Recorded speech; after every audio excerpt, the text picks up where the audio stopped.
Inspector چلاتے ہوئے اپنا سر گاڑی کے بونٹ کے نیچے سے نکالنے کی کوشش میں لگا ہوا تھا، لیکن بونٹ بہت وزنی ہو چکا تھا۔ انسپیکٹر کو ایسا محسوس ہو رہا تھا کہ کسی نے جان بوجھ کر گاڑی کے بونٹ کے نیچے انسپیکٹر کا سر پھنسا کر اس پر بیٹھ گیا ہے۔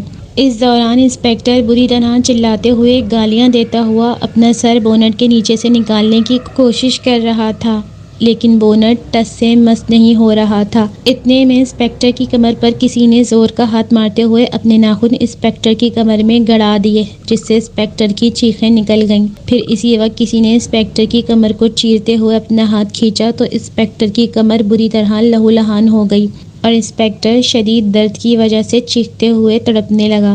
اتنے میں دوبارہ کسی نے اپنا پنجہ انسپیکٹر کی کمر میں گاڑ کر اس کی کھال کھینچ دی، جس کی وجہ سے انسپیکٹر تڑپتے ہوئے رونے لگا۔ اتنے میں اچانک گاڑی کا بونٹ خود بخود ڈھیلا ہوا اور انسپیکٹر اس کے نیچے سے نکل کر زمین پر گر گیا۔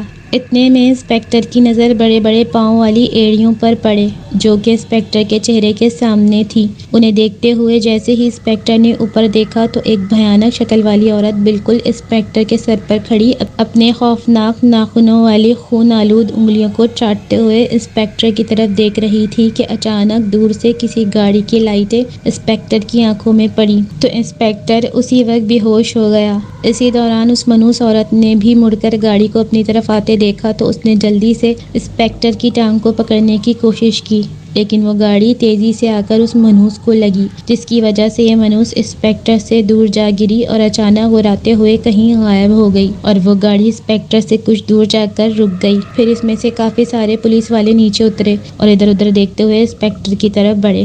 اتنے میں ایک پولیس والا دوڑ کر انسپیکٹر کے پاس گیا اور اس نے انسپیکٹر کی گردن پر ہاتھ لگاتے ہوئے کہا، یہ زندہ ہیں، جلدی اٹھاؤ انہیں۔ اس دوران ایک حوالدار نے ادھر ادھر دیکھتے ہوئے گاڑی کے ڈرائیور سے پوچھا، وہ بڑی سی کیا چیز تھی، کہاں گئی وہ؟ ڈرائیور نے کہا، پتہ نہیں، لیکن وہ جو بھی تھی خطرناک لگ رہی تھی۔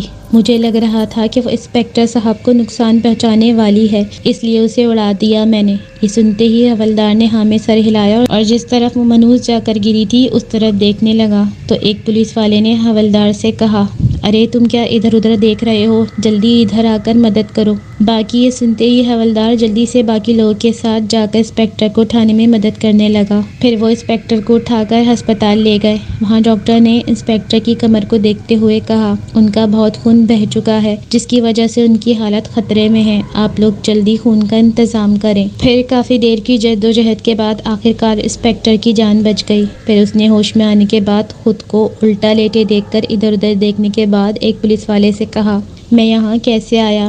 وہ ڈراؤنی عورت کون تھی؟ یہ کہتے ہوئے انسپیکٹر سیدھا ہونے لگا تو پاس بیٹھے پولیس والے نے کہا، نہیں نہیں سر، آپ الٹے ہی لیٹے رہیں، آپ کی کمر پر بہت ٹانکے لگے ہوئے ہیں۔ یہ سن کر انسپیکٹر واپس الٹا ہی لیٹ گیا۔ اتنے میں باقی پولیس والے بھی وارڈ میں آ گئے اور انسپیکٹر سے اس کا حال چال پوچھنے لگے۔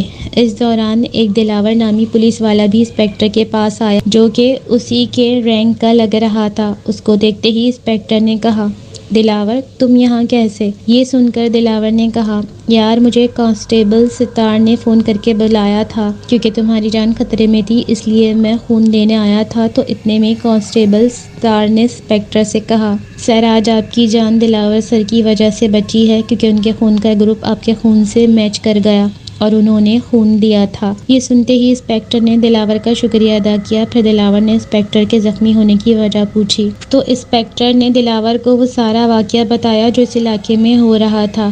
پھر باقی پولیس والوں نے بھی وہ سب کچھ بتایا جو انسپیکٹر کے بے ہوش ہونے کے بعد ہوا۔ تو انسپیکٹر نے سب کا شکریہ ادا کرتے ہوئے کہا، میں اس منحوس عورت کو نہیں چھوڑوں گا، اب بہت ہوا۔ یہ سنتے ہی دلاور نے انسپیکٹر سے کہا، نہیں سلطان، یہ تمہارے ہمارے بس کی بات نہیں ہے، کیونکہ اگر واقعی علاقے میں کوئی ایسی چیز موجود ہے تو وہ بہت ہی خطرے والی بات ہے، اس لیے مجھے لگتا ہے کہ اس معاملے کو حل کرنے کے ہمیں کسی عالم یا عامل کی ضرورت پڑ سکتی ہے۔ سلطان نے کہا، یار یہ تم کیسی باتیں کر رہے ہو؟ میرا مطلب ہے ہم لوگوں کو جھوٹے پیروں عاملوں کے پاس سے جانے سے روکتے ہیں، اور اگر ہم ہی عاملوں کی مدد لیں گے تو لوگ کیا سوچیں گے؟ دلاور نے کہا، سلطان تم ٹھیک کہہ رہے ہو، ہم لوگوں کو روکتے ہیں لیکن ہم جھوٹے پیروں فقیروں کے پاس جانے سے روکتے ہیں، لیکن اگر ہم کسی صحیح اللہ کے بندے کے پاس جائیں گے جس کو پیسوں کی ہوس نہ ہو تو لوگ کچھ نہیں سوچیں گے، اور ویسے بھی ہم یہ سب لوگوں کو اس شیطانی چیز سے بچانے کے لیے ہی تو کر رہے ہیں نا، تو اس میں غلط کیا ہے؟ دلاور کی یہ بات سن کر سلطان نے کہا، پر ہمیں صحیح عالم یا عامل کہاں سے ملے گا، اور بنا پیسوں کے تو کوئی ہماری مدد کرے گا ہی نہیں۔ دلاور نے کہا، دنیا بہت بڑی ہے، مل جائے گا کوئی نہ کوئی، اور میں نے یہ کب کہا کہ ہم اس سے بالکل مفت میں کام کروائیں گے، بلکہ کام پورا ہو جانے پر اس کو جو بھی ہدیہ بنتا ہے وہ ہم اسے ضرور دیں گے۔ سلطان نے کہا، ٹھیک ہے، تو پھر تم بھی ایسا بندہ تلاش کرو، میں بھی کروں گا، دیکھتے ہیں ایسا بندہ ہمیں کہاں ملتا ہے۔ یہ کہتے ہوئے سلطان کچھ سوچنے لگا، پھر اچانک اس نے دلاور کی طرف دیکھتے ہوئے کہا، درس بڑے میاں دربار، ہاں یاد آیا، ہمیں درس بڑے میاں دربار میں جانا چاہیے۔ یہ سنتے ہی دلاور نے حیرت سے سلطان کی طرف دیکھتے ہوئے کہا، درس بڑے میاں دربار پر کیوں؟ پھر سلطان نے دلاور کو حنیف کی کہی ہوئی بات بتاتے ہوئے درس بڑے میاں میں کسی شاہ جی کا پتہ بتایا۔ تو دلاور نے کہا، کیا تمہیں پورا یقین ہے وہ اس کام کو کر سکتے ہیں؟ سلطان نے کہا، پتہ نہیں، لیکن بابا حنیف کے مطابق صرف شاہ جی ہی اس کام کو کر سکتے ہیں۔ یہ سنتے ہی دلاور نے کہا،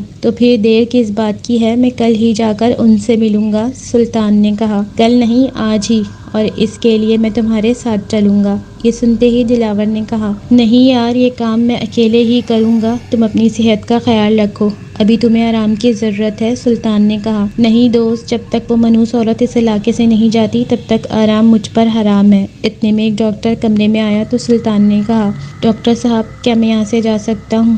ڈاکٹر نے کہا، بالکل نہیں، کیونکہ تمہاری حالت ابھی ایسی نہیں ہے کہ تم چل پھر سکو، کیونکہ تمہاری کمر کے ٹانکے ٹوٹ سکتے ہیں، پہلے ہی بہت مشکل سے تمہاری جان بچی ہے۔ سلطان نے کہا، ڈاکٹر صاحب، ایک پولیس والے کے لیے سب سے پہلے اس کا فرض ضروری ہوتا ہے، اس لیے مجھے اپنی جان کی کوئی پرواہ نہیں ہے، لیکن جس شیطانی چیز نے میرے ساتھ یہ کیا ہے وہ اس علاقے میں کھلی گھوم رہی ہے، اور اگر اسے ابھی نہ روکا گیا تو پتہ نہیں وہ کتنے لوگوں کی جان لے سکتی ہے۔ یہ سن کر دلاور نے سلطان سے کہا، یار تمہیں اتنی جلدی کس بات کی ہے؟ ویسے بھی رات کا وقت ہے، پتہ نہیں وہ شاہ جی کون ہیں، کہاں رہتے ہیں، ابھی وہ ہمیں ملتے بھی ہیں کہ نہیں۔ سلطان نے کہا، دوست، اس علاقے کے لوگ پہلے ہی خوف کی لپیٹ میں ہیں، اور وہاں کے علاقے کا انسپکٹر ہونے کے ناطے میں نہیں چاہتا کہ اب اس علاقے میں کسی اور کے ساتھ کچھ ایسا ویسا ہو جائے، اور آج میرے ساتھ یہ ہوا ہے تو میرا ضمیر مجھے بتا رہا ہے کہ اس علاقے کے لوگ سچے تھے، لیکن میں ان کی باتوں کو قانونی پہلو سے دیکھ رہا تھا، جبکہ بات کچھ اور ہی تھی، اس لیے میرا ضمیر اب مجھے یہ بتا رہا ہے کہ یہی وقت ہے اپنا فرض نبھانے کا، کیونکہ آج کی رات ہی اس منحوس عورت کی آخری رات ہو سکتی ہے۔ یہ کہتے ہوئے سلطان اٹھ کر کھڑا ہو گیا، جبکہ ڈاکٹر اور باقی لوگ اسے منع کرتے رہے، لیکن سلطان نے کہا، دیکھیں آپ لوگ مجھے میرا فرض نبھانے سے نہیں روک سکتے، اس لیے میری آپ سب سے گزارش ہے کہ مجھے میرا کام کرنے دیں۔ سلطان کی یہ بات سن کر دلاور نے کہا، تو چلو پھر سلطان، آج ہم اس شیطانی چیز کا خاتمہ کر کے ہی گھر واپس جائیں گے۔ اس کے بعد سب پولیس والے گاڑی میں بیٹھے اور درس بڑے میاں دربار پہنچے، تو وہاں سے پوچھتے ہوئے شاہ جی تک پہنچ گئے۔ پھر انہوں نے شاہ جی کو سب کچھ بتایا۔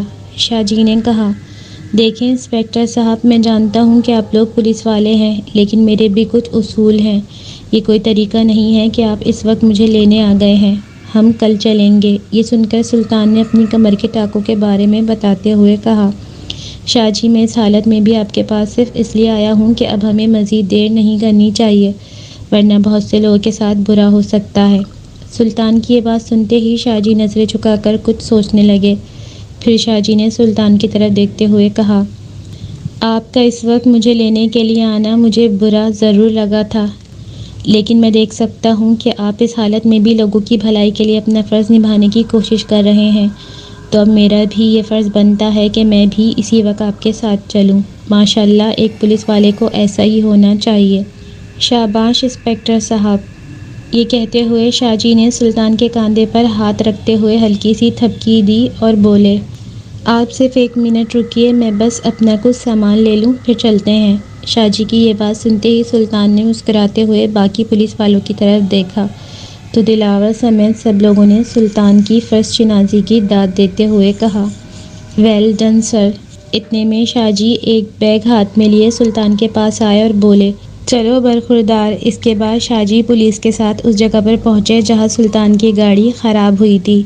وہاں جاتے ہی شاہ جی نے وہاں زمین پر سے تھوڑی سی مٹی ہاتھ میں لی اور اسے سونگھنے کے بعد منہ میں کچھ پڑتے ہوئے اپنی آنکھیں بند کر لیں، پھر آنکھیں کھولتے ہوئے بولے، وہ شیطانی چیز یہاں سے زیادہ دور نہیں ہے۔ اس کے بعد شاہ جی نے سلطان سے کہا، ہمیں یہاں سے تھوڑا آگے جانا ہوگا، لیکن باقی لوگ پیچھے ہی رکیں گے اور ہمیں بنا گاڑی کے ہی آگے جانا ہوگا۔ یہ سنتے ہی دلاور نے کہا، شاہ جی کیا میں بھی آپ کے ساتھ چل سکتا ہوں؟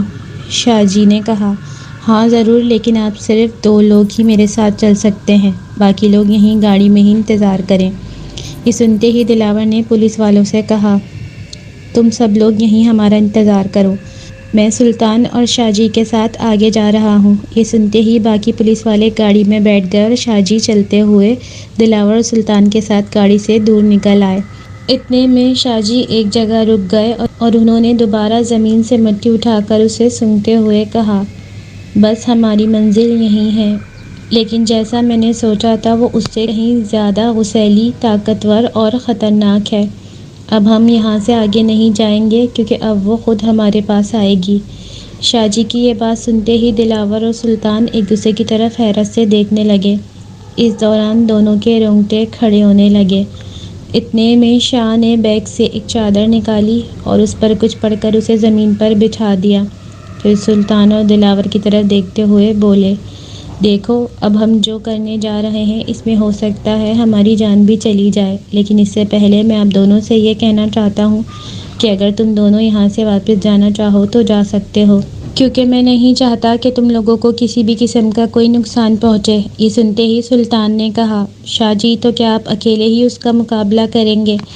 شاہ جی نے کہا، ہاں میں کوشش کر سکتا ہوں، کیونکہ یہاں آنے سے پہلے مجھے اس کی طاقت کا پوری طرح سے اندازہ نہیں تھا اور نہ ہی مجھے اس کو سمجھنے کا وقت ملا ہے، لیکن یہاں آنے کے بعد مجھے اس کی طاقت کا اندازہ ہو چکا ہے، اس لیے یہ کام خطرے سے خالی نہیں ہے اور ہو سکتا ہے اس عمل کے دوران میری جان بھی چلی جائے، پر اب میں اپنے فرض سے پیچھے نہیں ہٹ سکتا، اس لیے آپ دونوں سے گزارش ہے کہ اگر آپ چاہو تو یہاں سے ابھی واپس جا سکتے ہو، کیونکہ عمل کے دوران اگر آپ یہاں سے جانے کی کوشش کرو گے تو وہ پکا آپ کو نقصان پہنچانے کی کوشش کرے گی۔ یہ سنتے ہی دلاور نے کہا، یار میں یہاں آ تو گیا ہوں لیکن مجھے ڈر لگ رہا ہے۔ سلطان نے کہا، ڈر تو مجھے بھی لگ رہا ہے، لیکن شاہ جی بھی تو ہمارے لیے اپنی زندگی کو خطرے میں ڈال رہے ہیں، اس لیے میں ان کے پاس ہی رکوں گا۔ یہ سن کر دلاور نے ڈرتے ہوئے کہا، میں بھی ان کے پاس ہی رکوں گا، کیونکہ پیچھے دیکھو مجھے تو ابھی سے لگ رہا ہے کہ وہاں کوئی کھڑا ہے، وہ دیکھو۔ یہ سنتے ہی شاہ جی اور سلطان نے اس کی طرف دیکھا تو انہیں صرف دھند کے علاوہ کچھ نہیں نظر آیا۔ یہ دیکھتے ہوئے شاہ جی نے کہا، وہاں کوئی نہیں ہے، تم وہاں جا سکتے ہو۔ دلاور نے کہا، نہیں میں نہیں جاؤں گا شاہ جی، مجھے تو وہاں کوئی کھڑا ہوا دکھائی دے رہا ہے۔ شاہ جی نے کہا، وہ بس تمہارا وہم ہے کیونکہ تم ڈرے ہوئے ہو، اور ویسے بھی جس چیز کے لیے ہم یہاں آئے ہیں وہ پیچھے سے نہیں یہاں آگے سے آنے والی ہے۔ یہ سن کر دلاور نے کہا، شاہ جی آپ کو کیسے پتہ چلا وہ اس طرف سے آئے گی؟ شاہ جی نے بیگ سے ایک پاؤڈر سا نکال کر زمین پر پھینکا تو زمین پر بڑے بڑے قدموں کے نشان بن گئے، جو کہ اسی طرف جا رہے تھے جہاں سے شاہ جی چل کر آگے آ چکے تھے۔ یہ دیکھتے ہوئے دلاور نے گھبراتے ہوئے کہا، یہ اتنے بڑے بڑے پاؤں شاہ جی، یہ دیکھنا شاہ جی، یہ نشان بھی اسی طرف گئے ہیں جہاں میں آپ کو کہہ رہا ہوں کہ وہاں کوئی کھڑا ہے۔ یہ سنتے ہی شاہ جی نے بھی کہا، ہاں شاہ جی، یہ نشان بھی اسی طرف ہی جا رہے ہیں جہاں سے ہم لوگ چل کر آئے ہیں۔ یہ سنتے ہی شاہ جی نے مسکراتے ہوئے کہا سلطان سے، تمہیں پکا یقین ہے کہ قدموں کے نشان اسی طرف جا رہے ہیں؟ سلطان نے کہا، جی شاہ جی، یہ اسی طرف جا رہے ہیں۔ شاہ جی نے کہا، پھر سوچو اور مجھے بتاؤ تم نے مجھ سے کیا کہا تھا کہ جب اس نے تم پر حملہ کیا اور تم گاڑی کے پاس گرے ہوئے تھے تو تم نے سب سے پہلے کیا دیکھا تھا؟ سلطان نے کہا، ہاں مجھے یاد آیا، سب سے پہلے میں نے اس کے بڑے بڑے پاؤں دیکھے تھے جن کی ایڑیاں میری طرف تھیں۔ ارے ہاں، اس کے پاؤں الٹے تھے۔ جی شاہ جی، اس کے پاؤں الٹے تھے۔ اس کا مطلب یہ ہے کہ ابھی سلطان نے اتنا ہی کہا تھا کہ شاہ جی نے سلطان کی بات پوری کرتے ہوئے مسکرا کر کہا، ہاں اس کا مطلب یہ ہے کہ وہ اس طرف نہیں بلکہ اس طرف گئی ہے۔ یہ سنتے ہی دلاور نے کہا، شاہ جی ایسا کیوں ہے؟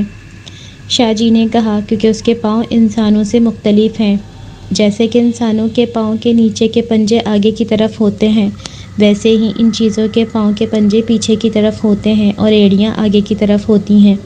یہ سنتے ہی دلاور اور زیادہ ڈر گیا۔ اتنے میں اچانک کہیں سے خوفناک گھرراہٹ کی آواز سنائی دی۔ اسی وقت سلطان اور دلاور چونک گئے۔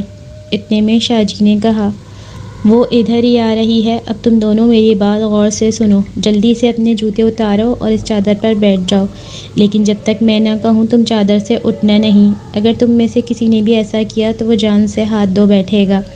اب جلدی کرو، ہمارے پاس اور وقت نہیں ہے۔ یہ کہتے ہوئے شاہ جی نے دوبارہ اپنے بیگ سے ایک پاؤڈر نکالا اور اسے چادر کے گرد زمین پر چھڑک دیا۔ پھر دلاور اور سلطان اس چادر پر بیٹھ گئے۔ اتنے میں شاہ جی نے ایک بڑی سی تسبیح نکالی اور سلطان سے کہا، دیکھو جب تک تم اس دائرے میں رہو گے تب تک تم اس شیطانی چیز سے محفوظ رہو گے۔ اس دوران چاہے کچھ بھی ہو جائے لیکن تمہیں کسی بھی حال میں اس چادر سے اٹھ کر اس دائرے سے باہر نہیں جانا، ورنہ اسی وقت وہ تمہیں مار دے گی۔ اتنے میں سلطان نے کہا، پھر شاہ جی آپ دائرے سے باہر کیوں ہیں؟ شاہ جی نے کہا، اگر میں بھی دائرے میں رہوں گا تو پھر ہم اس منحوس کو ختم کیسے کریں گے؟ اب میں دوسری جگہ جا رہا ہوں۔ یہ سنتے ہی سلطان نے کہا، شاہ جی آپ کہاں جا رہے ہیں ہمیں چھوڑ کر؟ وہ ہمیں مار دے گی۔ شاہ جی نے کہا، وہ ایسا کچھ نہیں کر سکے گی، بس تم لوگ آیت الکرسی پڑھتے رہنا اور دائرے سے باہر قدم مت رکھنا، باقی میں دیکھ لوں گا۔ اتنے میں دھن میں دھمک کی آوازیں سنائی دینے لگیں تو شاہ جی نے کہا، لو اب ہمارا امتحان شروع ہو چکا ہے۔ یہ کہتے ہوئے شاہ جی وہاں سے ایک سائڈ پر چلے گئے۔ اس دوران دلاور اور سلطان ایک دوسرے کا ہاتھ تھامے ادھر ادھر دیکھ رہے تھے کہ اچانک دلاور کے پاس کسی نے تیزی سے سانس لیا تو دلاور بری طرح سے کانپنے لگا۔ اسے ایسا کرتے دیکھ کر سلطان بھی ڈر سے کانپتے ہوئے دلاور کا ہاتھ دبانے لگا۔ اتنے میں سلطان نے دلاور کے پیچھے دیکھا تو اس کی حالت خراب ہونے لگی، جس کی وجہ سے سلطان کی آواز بھی نہیں نکل رہی تھی۔ یہ دیکھتے ہوئے دلاور نے سلطان سے کہا، کیا ہوا؟ لیکن سلطان اسی جگہ جیسے جام ہو گیا تھا۔ اس کی آنکھیں پھٹی کی پھٹی رہ گئی تھیں کیونکہ دلاور کے کاندھے کے پاس بہت ہی بڑی سی بھیانک شکل دکھائی دے رہی تھی۔ اتنے میں دلاور نے سلطان کو جھنجھوڑتے ہوئے کہا، یار تو بول کیوں نہیں رہا؟ اسی وقت سلطان نے اپنا کانپتا ہوا ہاتھ اٹھا کر دلاور کے کاندھے کی طرف اشارہ کیا تو دلاور نے جیسے ہی پیچھے مڑ کر دیکھا تو دلاور کی چیخیں نکل گئیں کیونکہ وہ منحوس دلاور کے پیچھے بیٹھی ہوئی تھی، دلاور کو گھورتے ہوئے اپنی زبان نکال رہی تھی۔ اسے دیکھتے ہوئے دلاور جلدی سے پیچھے ہٹا اور سلطان کی گود میں جا کر بیٹھ گیا اور دونوں بری طرح سے کانپتے ہوئے شاہ جی کو بلانے لگے۔ اس دوران وہ منحوس دائرے کے باہر بیٹھی ہوئی نے غراتے ہوئے دائرے سے باہر بھگانے کی کوشش کر رہی تھی۔ اتنے میں دلاور نے کہا، سلطان یہ ہمیں نہیں چھوڑے گی، چلو بھاگتے ہیں یہاں سے۔ سلطان نے کہا، یار ہم یہاں سے بھاگ کر کہاں جائیں گے، یہ ہمیں پکڑ لے گی۔ شاہ جی نے کہا تھا کہ دائرے سے باہر نکلے تو یہ ہمیں مار دے گی۔ دلاور نے کہا، مجھے اس کو دیکھ کر وحشت ہو رہی ہے، اس کے دانت کسی بھیڑیے کی طرح ہیں، یہ ہمیں چبا ڈالے گی، چل بھاگتے ہیں۔ سلطان نے کہا، یار شاہ جی ہمیں پھنسا کر پتہ نہیں کہاں چلے گئے ہیں، میری تو حالت اتنی خراب ہو رہی ہے کہ بھاگنا کیا، میں تو ہل بھی نہیں پا رہا، سمجھ نہیں آ رہا کیا کروں۔ اتنے میں دلاور نے اپنا منہ سلطان کی بغل میں چھپا لیا اور دبی ہوئی آواز میں شاہ جی کو بلانے لگا۔ اس دوران وہ منحوس اٹھی اور دائرے کے گرد گھومتے ہوئے غرانے لگی اور جیسے ہی اس نے سلطان کی طرف ہاتھ بڑھایا تو اچانک دائرے سے نیلی سی آگ نکلی اور اس کے ہاتھ پر لگی اور وہ منحوس چلاتے ہوئے دائرے سے پیچھے ہٹ گئی اور دوبارہ دائرے کے پاس بیٹھ کر خوفناک آوازیں نکالتے ہوئے غرانے لگی، زمین پر تڑپتے ہوئے چیخنے لگی۔ اسی وقت سلطان نے اس منحوس کی طرف دیکھا تو شاہ جی نے وہ بڑی سی تسبیح اس منحوس کے گلے میں ڈال کر اس کے گلے کو جکڑ رکھا تھا۔ یہ دیکھتے ہوئے سلطان نے کہا، شاہ جی آپ آ گئے؟ شاہ جی نے بنا بولے ہاں میں سر ہلایا اور تسبیح کو بل دیتے ہوئے اس منحوس کے گلے کو گھونٹنے لگے۔ اس دوران اس منحوس کا قد بھی دھیرے دھیرے کم ہونے لگا، وہ زمین پر لوٹ پوٹ ہوتے ہوئے بری طرح چلا رہی تھی لیکن خود کو تسبیح سے چھڑا نہیں پا رہی تھی کیونکہ جیسے ہی وہ منحوس تسبیح کو پکڑنے کی کوشش کرتی تو اس کے ہاتھ جل رہے تھے۔ اتنے میں شاہ جی نے سلطان سے کہا، جلدی میرے بیگ سے پانی کی بوتل نکالو۔ یہ سنتے ہی سلطان نے جلدی سے شاہ جی کا بیگ کھولا اور اس میں سے ایک بوتل نکال کر اسے دیتے ہوئے بولا، شاہ اس میں پانی نہیں بلکہ سیاہی سی لگ رہی ہے۔ شاہ جی نے کہا، ہاں ہاں جلدی لاؤ، یہی ہے۔ سلطان جیسے ہی بوتل لے کر شاہ جی کے پاس گیا تو شاہ جی نے کہا، اس بوتل کو کھولو اور اس کا سارا پانی اس منحوس کے جسم پر گرا دو۔ یہ سنتے ہی سلطان بوتل لے کر جیسے ہی اس منحوس کی طرف بڑھا تو وہ سلطان کو دیکھ کر عجیب سی شکل بنا کر سلطان کو گھراتے ہوئے ڈرانے لگی تو سلطان اسے دیکھتے ہوئے پیچھے ہٹ گیا تو شاہ جی نے کہا، ارے بے وقوف کیا کر رہے ہو، جلدی کرو، میں اسے زیادہ دیر تک روک نہیں سکتا، اگر یہ ہمارے ہاتھ سے نکل گئی تو بھاگ جائے گی۔ سلطان نے کہا، شاہ جی مجھے اس سے ڈر لگ رہا ہے، میں آپ کو بوتل دیتا ہوں، آپ خود اس پر پانی پھینک دو۔ شاہ جی نے کہا، تم دیکھ نہیں رہے میں نے دونوں ہاتھوں سے اس کو پکڑ رکھا ہے، یا پھر تم اس کو پکڑ لو، میں پانی ڈالتا ہوں۔ یہ سنتے ہی سلطان نے نام سر ہلاتے ہوئے کہا، نہیں نہیں میں پانی ڈالتا ہوں۔ یہ کہتے ہوئے سلطان ڈرتا ہوا اس منوس کے پاس گیا اور اس نے اپنے کانپتے ہوئے ہاتھوں سے اس منوس کے پورے جسم پر وہ پانی ڈال دیا اور واپس بھاگ کر دلاور کے پاس جا کر کھڑا ہو گیا۔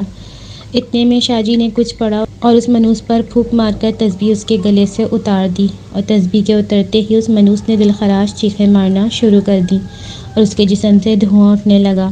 اسی دوران شاہ جی نے اپنے بیگ سے ایک مٹی سی نکال کر اس منوس پر چھڑک دی، جس سے اس منوس کا جسم جلنے لگا اور دیکھتے ہی دیکھتے اس کا پورا جسم سڑ گیا اور کچھ دیر میں صرف اس کی راکھ ہی رہ گئی۔ پھر شاہ جی نے اپنی جیب سے ایک چھوٹی سی پانی کی بوتل نکالی اور اس کا پانی اس کی راکھ پر گرا دیا تو اچانک اس کی راکھ بھی دھواں بن کر اڑ گئی۔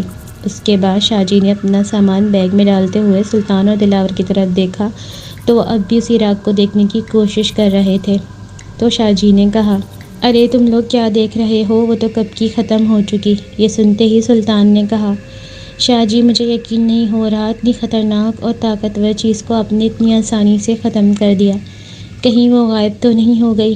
شاہ جی نے ہنستے ہوئے کہا، ارے تم نے دیکھا نہیں، اس کا پورا طلسمی وجود ہی ہم نے خاکستر کر دیا، تو غائب ہونے کا سوال ہی پیدا نہیں ہوتا۔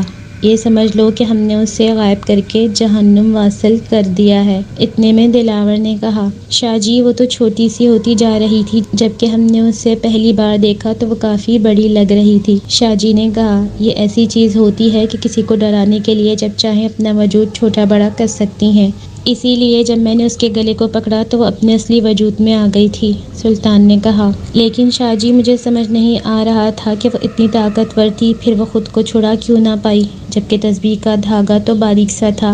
یہ سنتے ہی شاہ جی نے ہنستے ہوئے کہا، بیٹا تسبیح کا دھاگا باریک ضرور تھا، لیکن اس پر جڑے ہوئے موتیوں پر پڑھے جانے والا اللہ کا کلام بہت طاقتور تھا، اس لیے وہ شیطانی چیز بے پناہ طاقت رکھنے کے باوجود بھی اس باریک دھاگے سے خود کو چھڑا نہیں پائی، جبکہ اگر تم اسے کسی موٹے رسے سے بھی باندھ دیتے تو وہ اسے توڑ کر خود کو چھڑا لیتی یا غائب ہو جاتی، لیکن اس تسبیح کے باریک سے دھاگے نے اسے نہ تو بھاگنے کا موقع دیا اور نہ ہی غائب ہونے کا، کیونکہ سب سے زیادہ طاقت اللہ کے کلام میں ہوتی ہے، کیونکہ لازوال صرف اللہ کی ذات ہے، اس کے آگے کوئی بھی طاقت کوئی معنی نہیں رکھتی۔ اس تسبیح کے ساتھ جو پانی اور مٹی اس منوس پر ڈالی تھی، ان دونوں چیزوں پر اللہ کے کلام سے ہی دم کیا ہوا تھا، اس لیے اس منوس کی طاقت اللہ کے کلام کے سامنے بے بس ہو گئی اور وہ جہنم پہنچ گئی۔ یہ سن کر سلطان نے کہا، واہ شاہ جی، واقعی میں آپ نے میرا ایمان تازہ کر دیا۔ شاہ جی نے کہا، ایمان تازہ صرف باتیں سن کر ہی نہیں بلکہ ان باتوں پر عمل کرنے سے ہوتا ہے۔ ابھی تمہارے سامنے میں نے اس منوس کو اللہ کے فضل سے ختم کر دیا۔ یہ کوئی مشکل کام نہیں تھا، یہ تم بھی کر سکتے تھے، بلکہ یہ کوئی بھی کر سکتا ہے۔ یہ سنتے ہی دلاور نے کہا، شاہ جی یہ کیسے ممکن ہے؟ بھلا اتنی ڈراؤنی چیز کو دیکھ کر تو ہماری جان ہی نکل گئی، تو ہم یہ سب کیسے کر سکتے تھے؟ شاہ جی نے کہا، اگر تم 5 وقت کی نماز باقاعدگی سے ادا کرو اور روزانہ اللہ کے نام کی تسبیح کرو تو تمہیں کوئی بھی شیطانی چیز کبھی نہیں ڈرا سکے گی، پھر وہ چاہے کتنی بھی طاقتور کیوں نہ ہو، لیکن تمہارے منہ سے نکلنے والے اللہ کے کلام کی وجہ سے وہ تمہارے سامنے گھٹنے ٹیک دے گی۔ بس دل میں ایک بات کا یقین رکھو کہ ڈرنا صرف اللہ کی ذات سے ہے، ہم اسی کی طرف سے آئے ہیں اور اسی کے حکم پر ہمیں اس کے پاس لوٹ کر جانا ہے۔ اس یقین کے بعد اس فانی دنیا کی کوئی بھی شیطانی طاقت تمہارا کچھ نہیں بگاڑ پائے گی۔ یہ سن کر دلاور نے کہا، شاہ جی بے شک آپ نے بالکل صحیح کہا، میں آج سے ہی نماز کی پابندی کروں گا اور تسبیح بھی کروں گا۔ یہ سن کر شاہ جی نے کہا، ماشاء اللہ، اگر تمہاری طرح اس علاقے میں رہنے والا ہر شخص نماز کی پابندی کرے اور اللہ کے نام کی تسبیح کرے تو ایسی شیطانی چیزیں دوبارہ پھر کبھی اس علاقے کا رخ نہیں کریں گی۔ یہ کہتے ہوئے شاہ جی نے سلطان سے کہا، چلو بیٹا اب تم مجھے میرے گھر چھوڑ دو۔ یہ سنتے ہی سلطان نے کہا، جی جی چلیے شاہ جی۔ اس کے بعد سلطان نے شاہ جی کو ان کے گھر چھوڑا اور انہیں کچھ پیسے دینے لگا تو شاہ جی نے منع کر دیا، لیکن سلطان نے ضد کرتے ہوئے انہیں پیسے دے ہی دیے، جو شاہ جی نے سلطان کی خوشی کے لیے رکھ لیے۔ اس کے بعد اگلے دن سلطان دوبارہ اس علاقے میں گیا اور اس نے رفیق اور دوسرے لوگوں کو شاہ جی کے بارے میں بتاتے ہوئے وہ رات کا سارا واقعہ بتایا تو سب نے سلطان کا شکریہ ادا کیا اور سلطان نے سب کو شاہ جی کا پیغام دیتے ہوئے کہا کہ کہ میں بھی نماز کی پابندی کر رہا ہوں، اور اگر آپ لوگ چاہتے ہیں کہ دوبارہ کوئی ایسی منحوس چیز اس علاقے میں نہ آئے تو آپ لوگ بھی نماز کی پابندی کے ساتھ تسبیح ضرور کیا کریں۔ اس کے بعد سلطان وہاں سے چلا گیا اور رفیق نے اپنے گھر کے تمام لوگوں سے کہا کہ آج سے ہم سب لوگ نماز کی پابندی کیا کریں گے۔ اس دوران سمیرہ نے رفیق سے معافی مانگتے ہوئے کہا، ابو آج سے آپ کے ساتھ ٹرک پر ہی واپس آیا کروں گی، گاڑی نہیں تو کیا ہوا، میں آپ کے ساتھ محفوظ تو رہوں گی نا۔ یہ سنتے ہی رفیق نے سمیرہ کے سر پر ہاتھ پھیرتے ہوئے ہاں میں سر ہلا دیا۔ اس دن کے بعد سمیرہ روزانہ خوشی سے گپ شپ لگاتی ہوئی رفیق کے ساتھ ہی گھر آنے لگی اور پورے گھر والے نماز کی پابندی کرنے لگے۔ ان کے ساتھ ساتھ اس علاقے میں کافی لوگ نماز کی پابندی کرنے لگے اور اس علاقے میں دوبارہ کبھی کوئی منحوس چیز نظر نہیں آئی۔